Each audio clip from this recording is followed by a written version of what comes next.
Okay, so now we're on to the AI case study. And this is where my enthusiasm's at the moment. So I've done a case study for my own website. Um,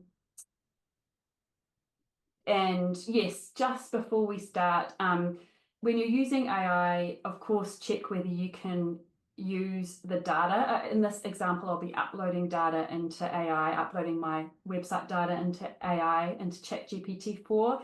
And of course, a lot of organizations would not be happy for us to do this. So it's a real case of finding out your policy on this. Yeah, so this is my website, Analytics, and this is a real life goal. As I said before, I like to use real life case studies and not just give guidance. So I have relied in the past on word of mouth to kind of get new clients and get work. But I got really good feedback on a training course I recently did, and I thought, well, can AI help me promote this a bit further? So I gave it a go. So I've been looking at a lot of Andy Crestodina webinars. He's great. He's in the marketing kind of world, and he talks a lot about GA4 data and using it to find content improvements and create marketing kind of content. And I'll share a link to his webinar after this. The thing is that, like I say, it's very marketing focused. It's very much like lead generation and the stuff you need for quite a simple marketing site. So I tried to take the stuff he talks about and really, really shape it for those of us who are really interested in content performance and, have larger sites, even if I'm using my small site. He also talks about AI as average information, which I think is quite good. And throughout my excitement, I need to there are limitations which I'll go into as well. And of course, there's an environmental impact of AI, which we all need to kind of think about, I guess. I try not to use the deep research, try not to use it unless I need to. But of course, that's subjective. Um, but anyway, so we've got AI for content improvements. We're going to be starting off. Oh, and just to say, so I use Chat GPT4. This is one where you can upload data into the engine, and it will analyze it and give me recommendations. I think other AI tools do this, but Chat GPT4, I'm just focusing on this one, and it's about $40 New Zealand per month. If you're interested. So yeah, if we're looking at AI for content improvements, basically all I did was get some data from my GA4 account from my Analytics website, and I just changed it. Usually this is the pages and screens report, your standard report. Usually it comes up with the URL, but I just change it to the page title so that I can read it better. I remove the guff. You can just download data from your reports, right? In the export button. And I removed the guff, removed any 404 pages or any confusing like page one of my blog, kind of pages, just focused on the actual content pages. And I just chose the measures that I was interested in along here, got rid of the other stuff that might confuse AI, and I uploaded it. I used deep research and I used the prompt. And to be honest, this is like a bit of a culmination. I started off with quite a rubbish prompt, and AI had to prompt me, who are your audience? And so it's pretty good. It kind of led me along. But this is the basis of it. So it says this is a content performance report from GA4. You're an expert in content optimization. My goal is to generate leads for my GA4 training and support. Based on a government client persona and the GA4 data provided, identify the most important unanswered questions and key objections or concerns this content fails to address. Provide actionable suggestions to resolve these gaps. So as you can see, I'm looking at content gaps and what my content is not addressing. And this was modified from the Andy Crestodina webinar that I shared.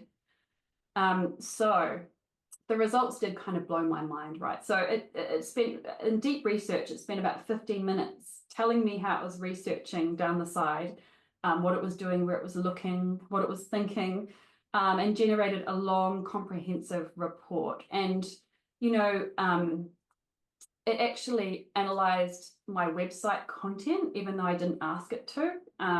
So it says things like the GA4 Google Analytics training page, a detailed training offer. It's actually gone and seen what kind of training it is, received 272 views with a relatively high engagement time.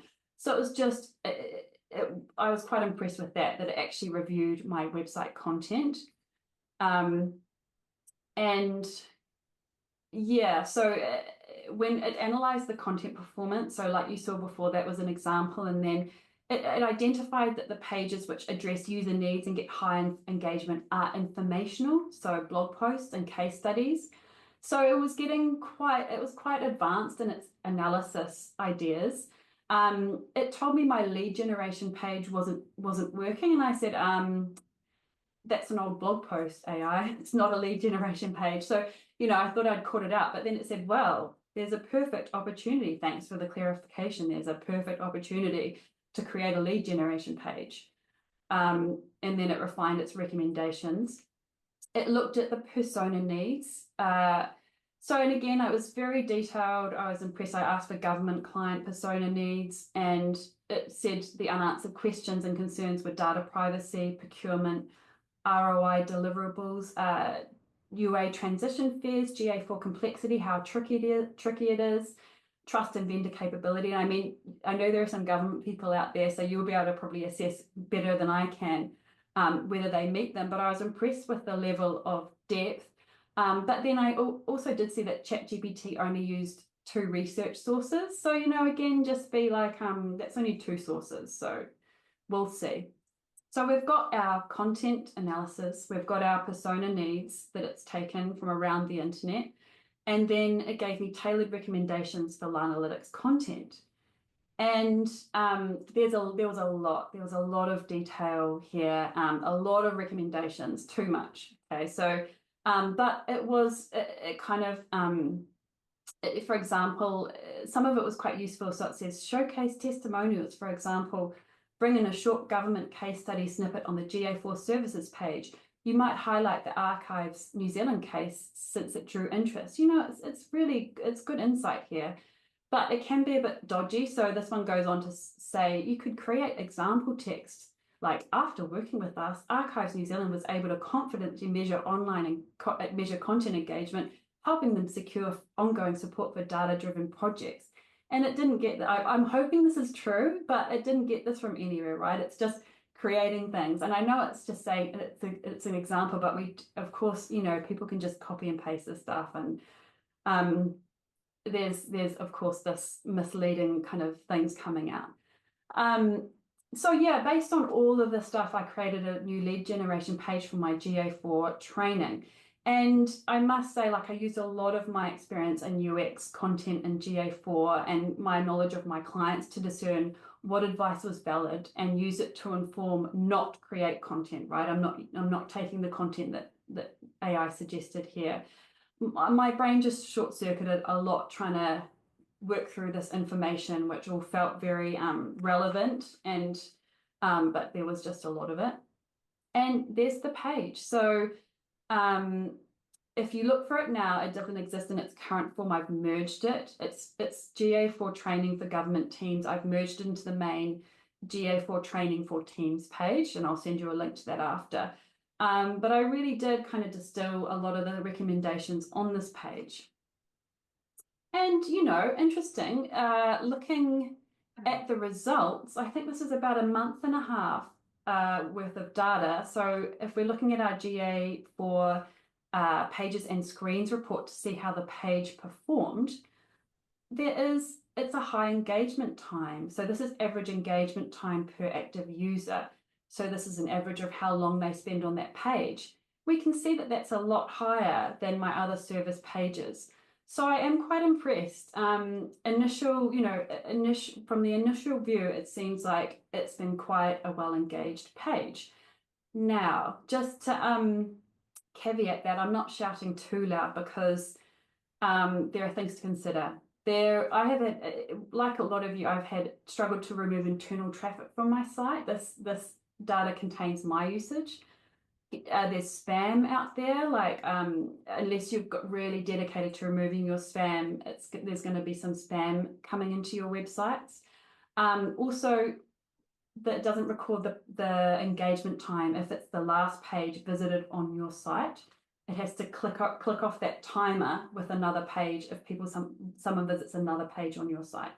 So anyway, that just things and what makes me think is because there's only 45 views, right, from 21 users. So we need to be careful, not getting too kind of I'm not getting too cocky yet. But I think it's a really interesting trend, and I think it suggests that it has been quite useful. Personally, I will use it again, when I'm doing stuff like this. I thought it was quite useful. And so we just looked at AI for content performance, finding content gaps. Now we're going to look a bit at AI for keyword research. And now, this is your Google optimization stuff. This is finding user needs and what people are searching for online, and incorporating that into your content to make really user-focused content. So usually I do this through like Google Keyword Planner, or you could do it for Ahrefs. You kind of get search for your topic and find all the related things that people are searching for, or even in the suggest box in Google, right? People also ask. But I thought Chat GPT4 might be able to help with this. So I asked it to use SEO, search engine optimization, and GEO, generative engine optimization search query data. So that's AI, GEO is AI, search query data to inform new labels for my services. I modified labels and service descriptions based on AI recommendations. So this is really about the terms used, and I've changed my services page to reflect some of the recommendations, and also changed my service descriptions. So you see the GA4 Quick Start package. Again, not letting it completely write it for me, but using it as a starting point. Now, I asked what data sources Chat GPT4 used for the SEO and GEO data, like how did it get this insight? And it did say it has no access to live keyword data from tools like Google Keyword Planner. So it can't run these queries. It can't, use the tools yet. It just looked at Google Trends, third-party SEO databases, market reports, and live verification at your request. So I'm thinking that it's going through all the publicly available stuff that you don't actually have to kind of query a database to get. But after all that, does ChatGPT think my changes paid off? So now it's a good time. It was a couple of months or a month and a half. I was able to upload some updated GA4 data into ChatGPT. And I told it which pages I changed or added and modified. And we can see it's given a nice analysis here. We've got, the different pages down here. And then we've got notes. It's like strong engagement time, high views, deep interest indicator, well-targeted, high-value offering for the GA4 training for government teams page. But then we've got, reasonable for the Te Papa case study, reasonable traffic, lower engagement could benefit from more context or clearer outcomes. And if we're looking at the overall assessment, it says your updates are clearly paying off, you've narrowed your audience and it's working, new case studies are building credibility. Content structure changes have increased clarity and value perception. I think this sounds a bit AI, doesn't it? It's like a bit kind of hyped up. And like I say, so we talked about the data limitations before, the spam, the tracking things, the internal traffic, and just the fact that GA4 data is quite slippery. But also, for our large content performance site, for our large content-driven sites, if we look back to that MB example at the start where we were looking at page performance, it's not that simple as engagement time or the stuff that I uploaded in that GA4 report. So, remember we were looking at the browse pages. We want people to be clicking on the links to other pages from a navigation page. Or if it's a destination page, we might want people to download something or click on an external link or, visit another page. So I can't see AI getting really good at that soon. From what I've read, it's going to be 2 years or maybe never that we can actually just interface with our GA4 account and speak to it and ask it stuff. And just the complexity of the different reports you'd need to upload and the different ways to analyze things. I can't see it getting really good at that soon, but I could be wrong. And I'd really like to hear from anyone who has connected an API to a GA4 API to AI. You know, that's a way of querying it directly. Maybe there's some stuff there. But in terms of, I think something like this, a Looker Studio dashboard for page performance, and this is for the Google Merchandise Store. It's an example. And so, for example, here's the performance of the homepage. Something like this where you've got everything you're interested in about the page, all the data, so views, scrolls, engagement rates, the trend, external traffic sources leading to the page, devices, the country, and then down the bottom you've got your downloads, your link and telephone clicks, your searches, you know, whatever you're interested here and here. I think something like this is going to give you a really good overview. You know, I can't see it being too soon before AI can do something like page performance really effectively, but I'm ready to be proven wrong. So based on that, here's some prompt ideas for improving your content. These are not prompts. I haven't tested them out over many sites and refined them, but it's just kind of what I started with. If you're interested, again, I'll send you these after the talk. And so you can just ask it, like, based on content from my website, plus this GA4, you know, my GA4 pages and screens report, or based on geo and SEO keyword data, and things I haven't talked about, but user reviews, contact center transcripts. These, for example, I looked at Zealandia. I haven't worked on Zealandia, but it's a great site and I love the organization. So I was like, oh, you know, what can I find out about them? There are thousands of Google reviews online, publicly accessible. So I actually asked AI, can you build me user segments or personas out of these reviews? Just have a look at them. And it did. It was quite impressive. And one was people who really want to see the wildlife. They want to see creatures when they go to Zealandia. And it said a potential problem is that they don't see the creatures, you know, because our animals are nocturnal, our birds are nocturnal or they're not out. And it suggested putting the times that these creatures come out on the website for this user segment. And I mean, you know, you need to work at Zealandia to understand whether this stuff is useful. But from an outsider, I think it's very interesting ideas. So we've got all kinds of data, user data that we can use, and our contact center transcripts, you know, from your call center. What problems are people having? What can you address on your website? And so, you know, we can ask AI to address gaps in my content based on my persona needs. I want to add content to this website on this topic for this persona. What should I cover in this content? And then, as we talked about this, can you suggest page titles, IA labels, keywords for content on this website based on these needs? So just some ideas. And, you know, it's exciting. I've heard that once you get enough user insight, and of course AI can remember things now. So I've heard about people just talking to their AI like it's a user, right? Asking them questions, saying, for this, you are this user segment, what do you think of this?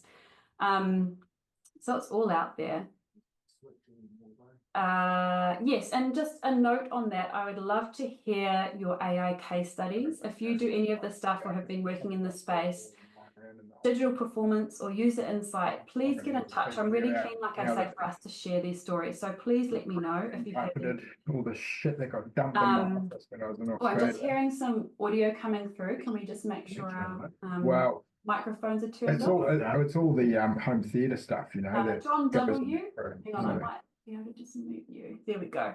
So yeah, so in terms of my thoughts on this stuff, it is great for small to medium businesses, but challenging, you know, small to medium enterprises like someone like me, where you've got 1 or 2 people managing your website and marketing. You can just test this stuff, start small and test it and really work with it. I think that it will be challenging for larger organizations to use this data consistently across time in AI and across your organization. There's already that challenge of getting kind of inconsistent data use, and AI can amplify that. There's a danger of changes becoming piecemeal. So you've got different people working on this side, and you've got to address the whole website and avoid duplication and mishmash. AI is not very good at information architecture, I've found, especially if you're addressing one part of your content or site. So there's really got to be that overarching holistic management. But it is really good. We talk about good insight into user needs, all that user insight already out there, and we can upload stuff into AI. It's very good for summarizing large bits of data, and finding themes, identifying content gaps, helping make content user-friendly with popular keywords. I think these are all things we can be doing. And yeah, I do worry about data privacy, meaning that some people will be left behind if we can't use this stuff. So that's why I'm keen for us to share and just keep each other up to date with what's happening. Yeah, so I'd just say have a dabble, test changes if you can. There's a lot there. There's a lot of guff. There's a lot of brain short-circuiting, but I think there's a lot in the space that we can use AI for. So thank you. That's the end of the talk. Connect with me on LinkedIn or sign up to my newsletter. Like I said, in Lanalix, we have dashboards and reporting. We've got GA4 training for teams. We've got GA4 and Google Tag Manager setup support if you need help, and building that data culture, which is what we love to do.